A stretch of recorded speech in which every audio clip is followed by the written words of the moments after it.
શું તમે જાણો છો કે તમારા શરીરની અંદર જ નેચરલ બાયપાસ સિસ્ટમ છુપાયેલી હોઈ શકે છે? હા. જ્યારે હૃદયની મુખ્ય નસો ધીમે ધીમે બંધ થવા લાગે છે ત્યારે હૃદયની નસો નવો રસ્તો શોધવા લાગે છે અને આ નવો રસ્તોને કહેવામાં આવે છે કોલેટરલ સર્ક્યુલેશન.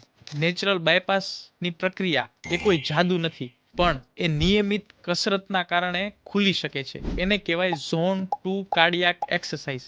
એટલે કે બ્રિસ્ક વોક કરી શકો, જોગિંગ કરી શકો, સાયકલિંગ છે, સ્વિમિંગ છે. એટલે કે તમારા ધબકારા 100 થી 120 વચ્ચે રહે અને એક્સરસાઇઝ દરમિયાન ઓક્સિજનની હૃદયને જરૂર પડે અને આ ઓક્સિજનને કારણે હૃદયની અંદર નવી નસો ખુલે. પણ આ નિયમિત રેગ્યુલર લાંબા સમય સુધી જો કસરત કરવામાં આવે તો આ નેચરલ બાયપાસ ઓપન થતું હોય છે. પણ જો તમને એટેક આવી ગયેલો છે, સ્ટેન્ટ કે બાયપાસ થઈ ગયેલું છે, તો તમે આ એક્સરસાઇઝ કન્ટિન્યુ નહીં કરી શકો, કેમ કે તમને હૃદયના એટેકનું જોખમ વધી જતું હોય છે. તો એના માટે અમે કરી રહ્યા છીએ નેચરલ બાયપાસની સારવાર, એ પણ ડોક્ટરની સલાહ મુજબ અને એક્સપર્ટ ડોક્ટરની ઓબ્ઝર્વેશનની અંડર. જો તમે પણ આ નેચરલ બાયપાસ ખોલવા માંગો છો તો અમને કન્સલ્ટ કરી શકો છો ડાયરેક્ટલી 9428530995 પર.